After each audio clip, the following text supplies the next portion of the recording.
हाँ तो प्यारे विद्यार्थियों, आज हम कारक प्रकरण के विषय पर चर्चा करेंगे। आज का हमारा जो टॉपिक है वो है कारक है। कौन सा है? कारक है। तो देखिए, कारक जो शब्द है, तो इस कारक शब्द की जो उत्पत्ति है, कारक शब्दस्य उत्पत्ति डू क्रिय धातु से णवुल प्रत्यय करने से हुई है। कारक शब्द की उत्पत्ति डू क्रिय धातु और णवुल क्या है? प्रत्यय है। देखिए, डू क्रिय तो क्या है? धातु है, और णवुल क्या है? प्रत्यय है। जब डू क्रिय धातु है तो इस धातु में डू की आदिनी टूडवे से संज्ञा हो जाती है तथा यह की हलंत्यम सूत्र से संज्ञा हो जाती है। तो डू क्रिय धातु में शेष क्या रहता है? क्री शेष रहता है। क्या शेष रहता है?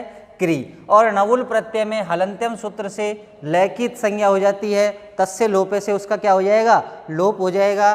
तथा ण की जो संज्ञा है वो चुटु सूत्र से हो जाती है, और इसका तस्य लोपे से क्या हो जाता है? लोप हो जाता है। तो णवुल प्रत्यय में भी क्या शेष रहता है? वु शेष रहता है।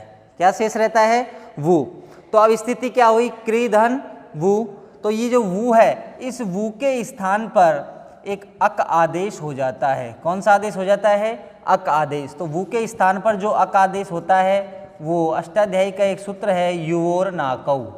कौन सा सूत्र है? युवोर नाकौ। यह सूत्र कहता है कि यू वु अन अकौ, अर्थात यू वु अर्थात यू के स्थान पर तो अन आदेश होता है, और वु के स्थान पर अक आदेश होता है। यू के स्थान पर कौन सा आदेश होगा? अन, और वु के स्थान पर कौन सा आदेश हो जाएगा?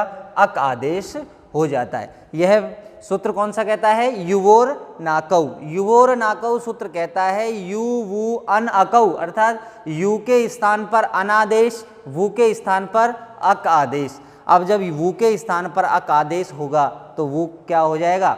हट जाएगा, क्योंकि आदेश जो होते हैं वो किसके समान होते हैं? शत्रु के समान होते हैं। आदेशः स्थानीवत भवन्ति। तो कारक शब्द की हम उत्पत्ति पढ़ रहे थे। कारक शब्दस्य उत्पत्ति डूक्रिय धातु णवुल प्रत्ययन भवत्। डूक्रिय धातु में क्री शेष रहता है तथा णवुल प्रत्यय में वु शेष रहता है, और वु के स्थान पर युवोर नाकौ सूत्र से क्या हो जाता है? अक आदेश हो जाता है। और इस क्री को जो ये री है, इसके स्थान पर अच को आदि वृद्धि हो जाती है। तो क्या स्थिति हो जाएगी? कार धन अकह। क्या बचेगा? कार धन अकह।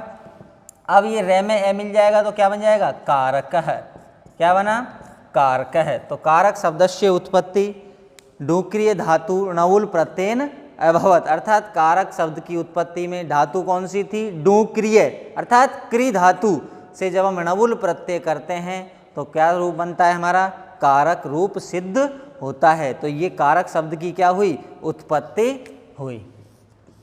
अब बात आती है कि कारक किसे कहते हैं, कारक की परिभाषा क्या होती है, और संस्कृत भाषा में कारक कितने होते हैं। तो देखिए, सबसे पहले कारक शब्द की परिभाषा कि कारक किसे कहते हैं। किम नाम कारकम, किम नाम कारकम, कारक किसे कहते हैं। तो कारक शब्द की परिभाषा, तो कारक शब्द की परिभाषा है क्रियाजनकम, क्रियाजनकम कारकम, क्रियाजनकम कारकम, अर्थात क्रिया के जनक को हम कारक कहते हैं। किसे कहते हैं? क्रिया के जनक को कारक कहते हैं। क्रियाजनकत्वम कारकत्वम, क्रियाजनकम कारकम, या क्रिया अन्वितम कारकम। तो दूसरी परिभाषा भी है क्रियाजनकत्वम कारकत्वम, क्रियाजनकत्वम कारकत्वम। अगली परिभाषा है क्रियान्वितम कारकम। एक और परिभाषा है क्रिया संपादितम, क्रिया संपादितम कारकम। ये चार कारक की क्या है? परिभाषा है। तो कारक शब्द की जो उत्पत्ति है वो क्री धातु से णवुल प्रत्यय करने से हुई है, और जब क्री धातु से णवुल प्रत्यय करते हैं तो क्या रूप सिद्ध होता है, हमारा कारक रूप सिद्ध होता है। तो कारक शब्द की सबसे पहले परिभाषा कि कारक किसे कहते हैं, तो कारक शब्द की परिभाषा है क्रिया जनकम कारकम। क्रिया जनकम कारकम अर्थात क्रिया के जनक को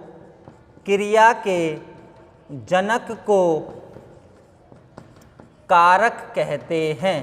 क्रिया के जनक को क्या कहते हैं, कारक कहते हैं।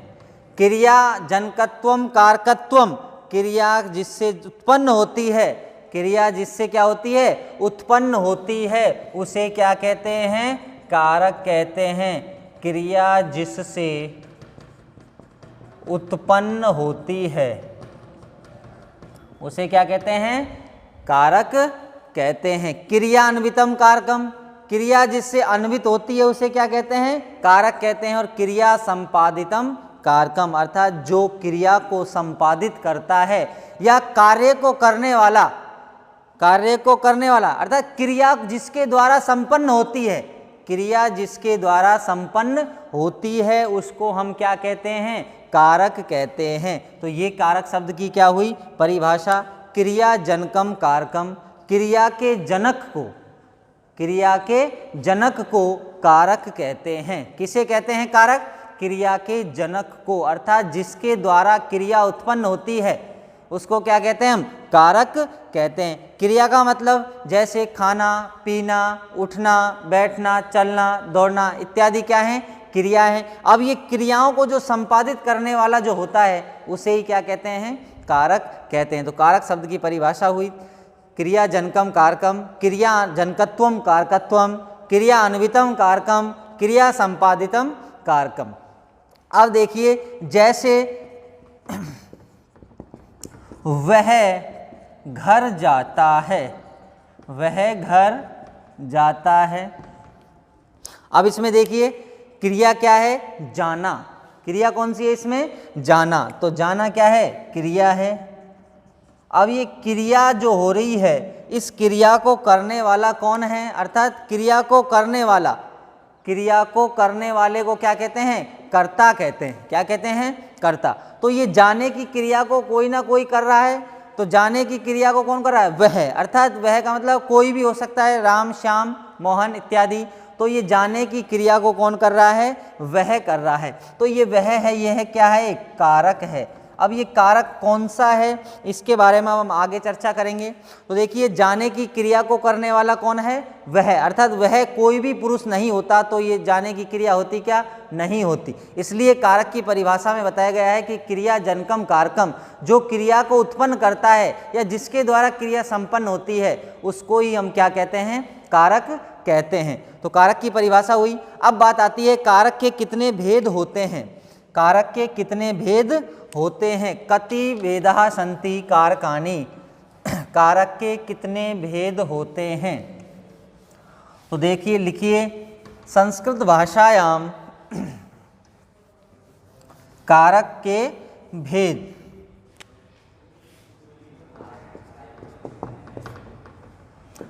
लिखिए संस्कृत भाषायाम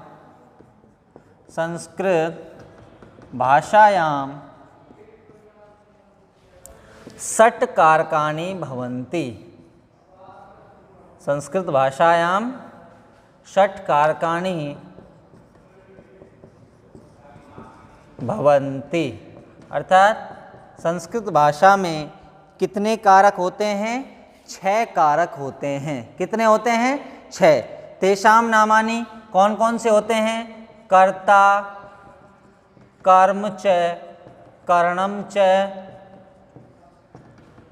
संप्रदानम तथैव च, संप्रदानम तथैव च, अपादानादि अधिकरणे, अपादानादि अधिकरणे इत्याहु कारकानि षट्।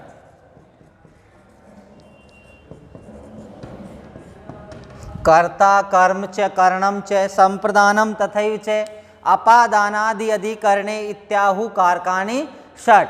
अर्थात संस्कृत भाषा में 6 कारक होते हैं, उनके नाम हैं कर्ता, कर्म, करण, संप्रदान, अपादान और अधिकरण। ये 6 कारक कहे जाते हैं। इति आहु अर्थात ये जो 6 नाम दे रखे हैं श्लोक में, कर्ता, कर्म च, करणम च, संप्रदानम तथैव च, अपादानादि अधिकरणे इत्याहु कारकानि षट, ये 6 कारक के नाम से जाने जाते हैं। कितने कारक होते हैं? 6। तो उनके नाम लिख रखे हैं, देखिए, कर्ता कारक,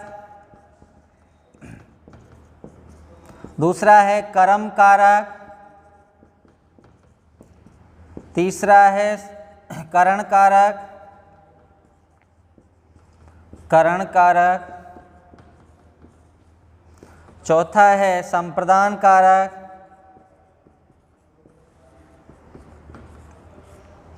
पांचवा है अपादान कारक,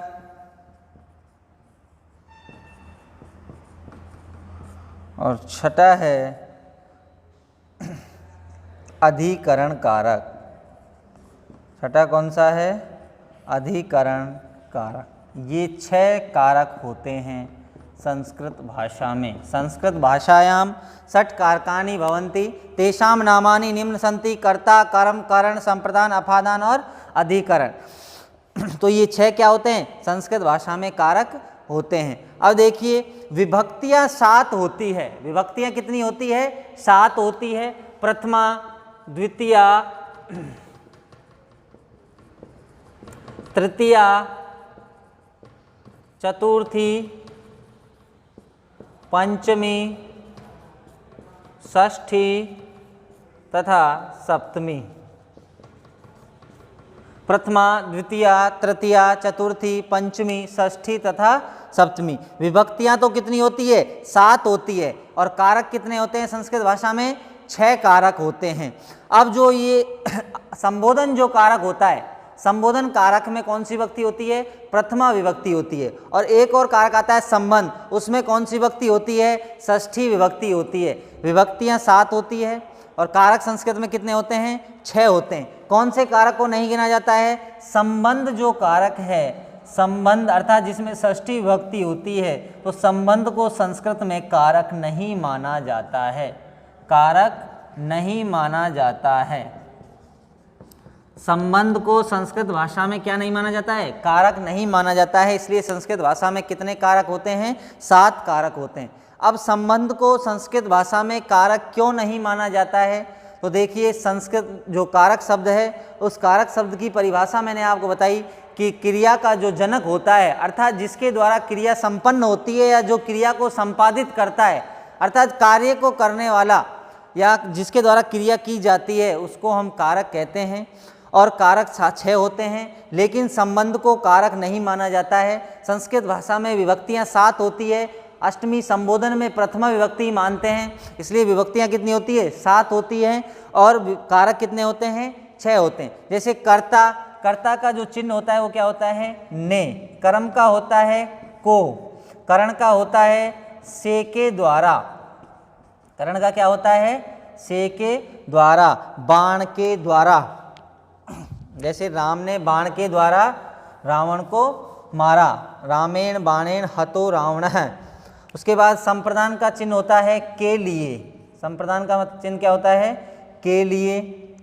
अपादान का चिन्ह होता है से पृथक होना, पृथक होना या अलग होना। जैसे वृक्ष से पत्ता गिरता है तो वृक्ष से पत्ता क्या हो रहा है? अलग हो रहा है। तो अलग होने के लिए कौन सा कारक आता है? संप्रदान कारक, से पृथक होना। उसके बाद है अधिकरण, में, पर या ऊपर। में, पर या ऊपर, ये अधिकरण का क्या होता है? चिन्ह होता है।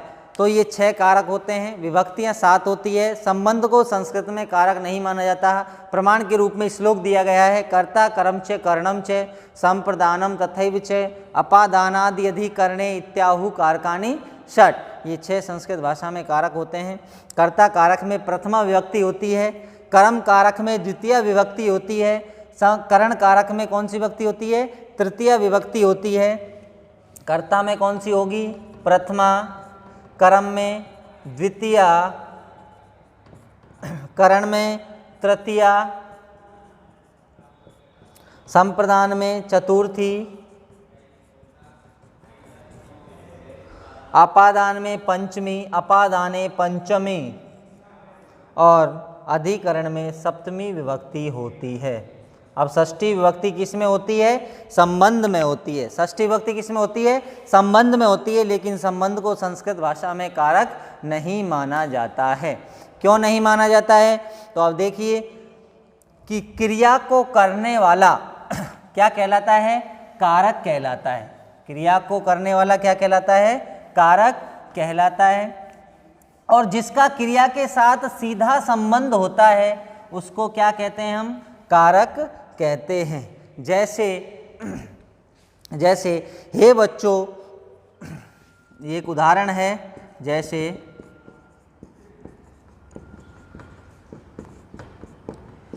हे बच्चों, राम ने रावण को बाण से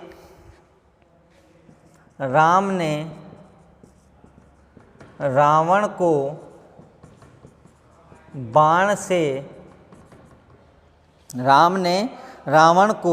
बाण से सीता के लिए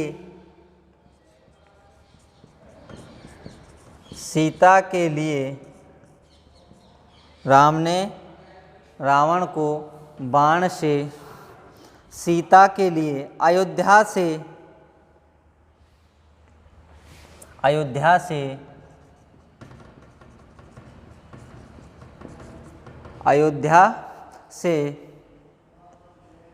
रावण की लंका में जाकर मारा। रावण की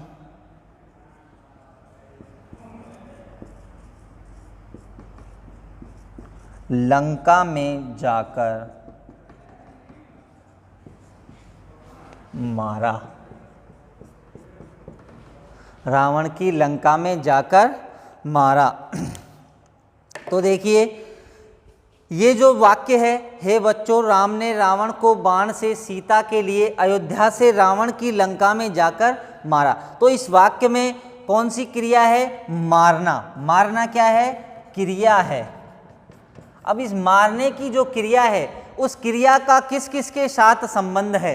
तो हे बच्चों देखिए, हे बच्चों अर्थात इसमें क्या है? ये संबोधन है, क्योंकि यहाँ पर संबोधित कर रहा है। तो इसमें कौन सा कारक है? संबोधन है। कौन सा है? संबोधन।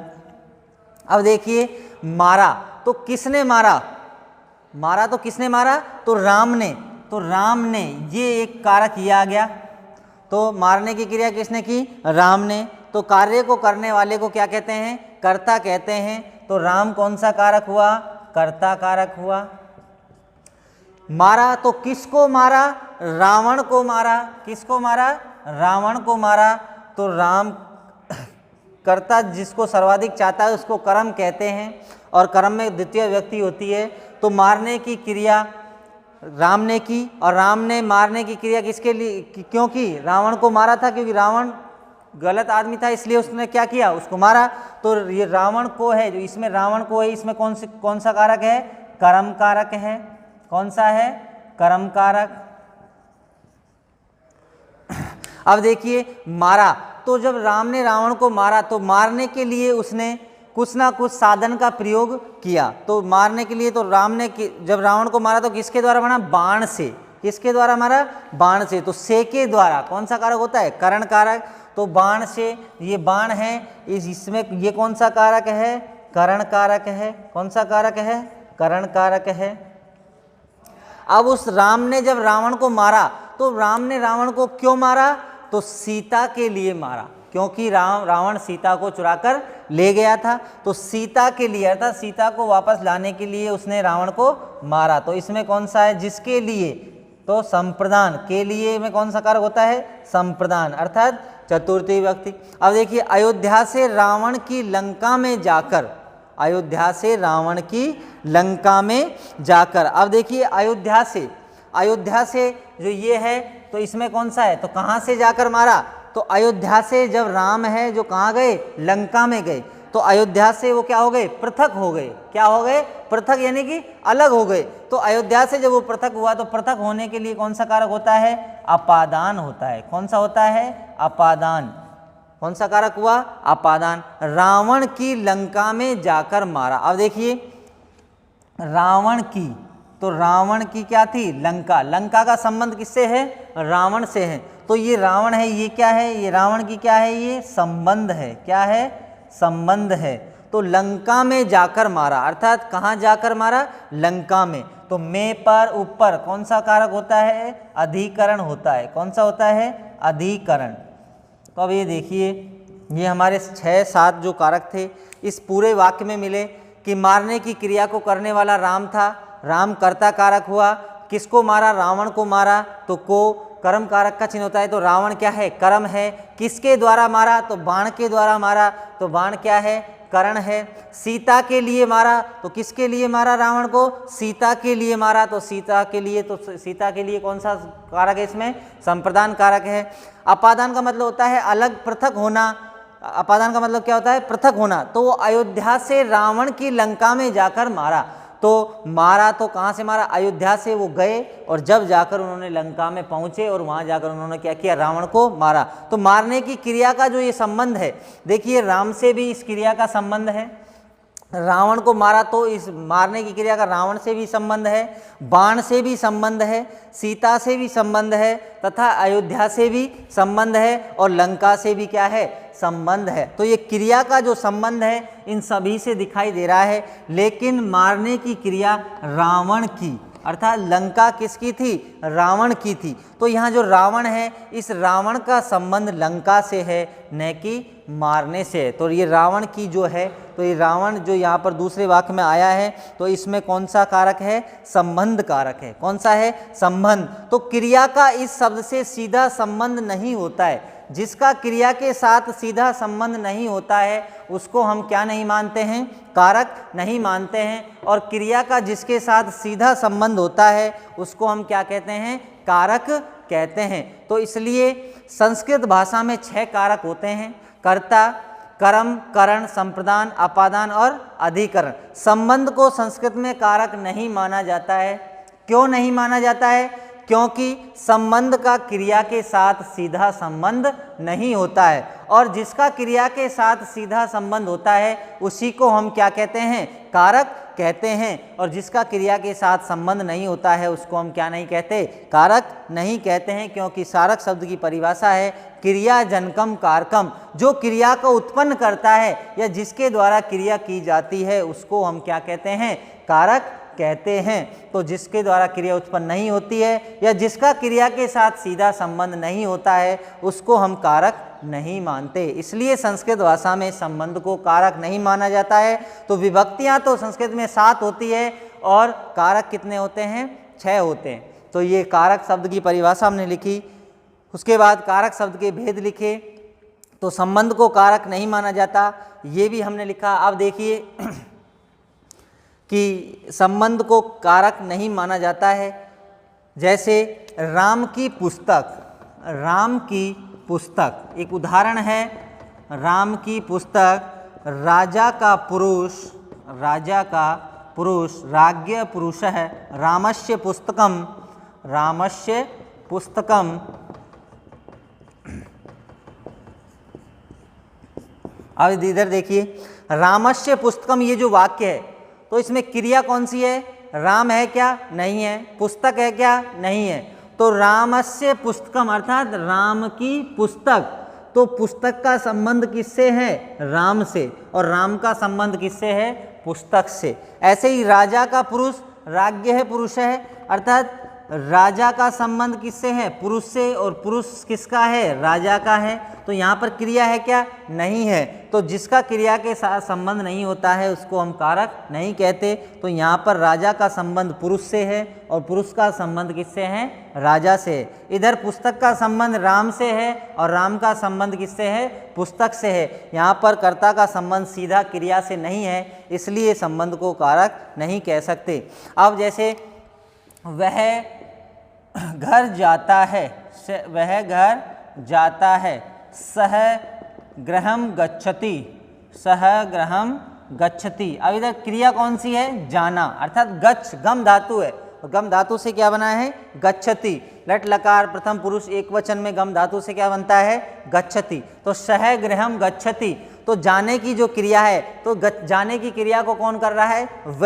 वह कोई पुरुष महिला कोई भी हो सकती है, अर्थात वह क्या कर रहा है? जाने की क्रिया को कर रहा है। अर्थात इधर जैसे राम है गच्छति, राम गच्छति, अर्थात राम जाता है, तो जाने की क्रिया को करने वाला कौन है? राम।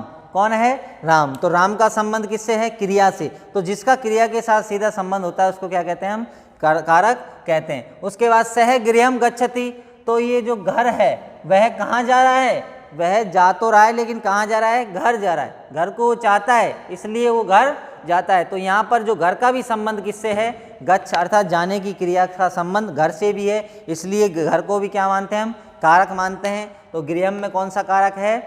कर्म कारक है। सह में कौन सा कारक है? कर्ता कारक है। ऐसे ही बाण के द्वारा बाली मारा गया, बाली मारा गया। अब इधर क्रिया कौन सी है? मारना। कौन सी क्रिया है? मारना। तो मारने की क्रिया का संबंध किससे है? बाण से। तो बाली जो मारा गया किसके द्वारा मारा गया? बाण के द्वारा। किसके द्वारा मारा गया? बाली, बाण के द्वारा। अगर बाण नहीं होता तो मारा जाता क्या बाली? नहीं मारा जाता। तो बाण की जो क्रिया है, उस मारने की क्रिया में ये जो बाण है ये क्या हुआ? सहायक साधन था, और जो सहायक साधन था इसलिए ये भी कौन सा कारक है? करण कारक है। कौन सा कारक है? करण कारक है। तो यहाँ पर भी इसका क्या है? क्रिया के साथ संबंध है। तो संस्कृत भाषायाम षट कारकाणि भवन्ति, कर्ता, कर्म, करण, संप्रदान, अपादान और अधिकरण। ये 6 संस्कृत में क्या होते हैं? कारक होते हैं। संबंध को संस्कृत में कारक नहीं माना जाता है। क्यों नहीं माना जाता है? क्योंकि संबंध का क्रिया के साथ सीधा संबंध नहीं होता है, इसलिए संबंध को संस्कृत भाषा में कारक नहीं माना जाता है। संबंध में विभक्ति षष्ठी होती है, लेकिन संबंध को कारक नहीं माना जाता है। संबंध में कौन सी विभक्ति होती है? संबंध में षष्ठी विभक्ति होती है। तो नोट डाल के लिखिए।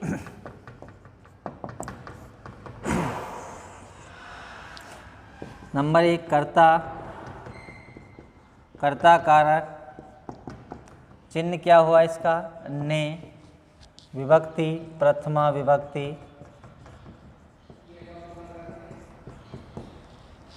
नंबर 2 कर्म कारक। चिन्ह हुआ को। विभक्ति द्वितीया विभक्ति। नंबर 3 करण कारक। से के द्वारा। करण कारक में विभक्ति कौन सी होती है? तृतीया होती है। नंबर 4 संप्रदान। संप्रदान का चिन्ह होता है के लिए, और संप्रदान में विभक्ति कौन सी होती है? चतुर्थी विभक्ति होती है। नंबर 5 अपादान। अपादान का चिन्ह होता है से अलग होना, पृथक होना। पृथक का मतलब होता है अलग, और अपादान में कौन सी विभक्ति होती है? पंचमी विभक्ति होती है। और नंबर 6 अधिकरण। अधिकरण कारक, अधिकरण का कारक का चिन्ह होता है में, पर और ऊपर। में, पर और ऊपर। अधिकरण में कौन सी विभक्ति होती है? सप्तमी विभक्ति होती है। अब नोट डाल के लिखना है हमको। संबंध को संस्कृत में कारक नहीं माना जाता है। संबंध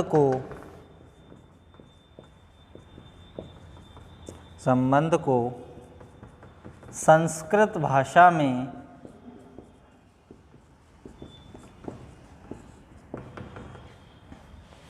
कारक नहीं माना जाता है,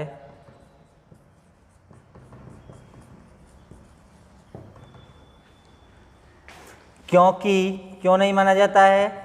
क्योंकि संबंध का क्रिया के साथ, संबंध का क्रिया के साथ सीधा संबंध नहीं होता है, नहीं होता है तथा जिसका क्रिया के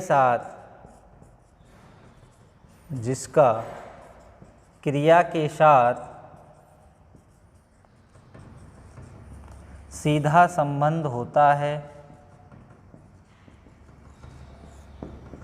सीधा संबंध होता है, उसे कारक कहते हैं, उसे कारक कहते हैं। जबकि संबंध का सीधा क्रिया के साथ संबंध नहीं होता है, इसलिए संबंध में षष्ठी विभक्ति होती है, षष्ठी विभक्ति होती है। संबंध में कौन सी विभक्ति होती है? षष्ठी विभक्ति होती है। तो संबंध में कौन सी विभक्ति हुई? षष्ठी विभक्ति होती है। संबंध को कारक क्यों नहीं माना जाता है? क्योंकि संबंध का क्रिया के साथ सीधा संबंध नहीं होता है, और जिसका क्रिया के साथ सीधा संबंध होता है उसे ही हम क्या कहते हैं? कारक कहते हैं। अब हम इन एक एक कारक को क्रम से पढ़ेंगे। सबसे पहले बात आती है कर्ता कारक की। तो कर्ता कारक प्रथमा विभक्ति।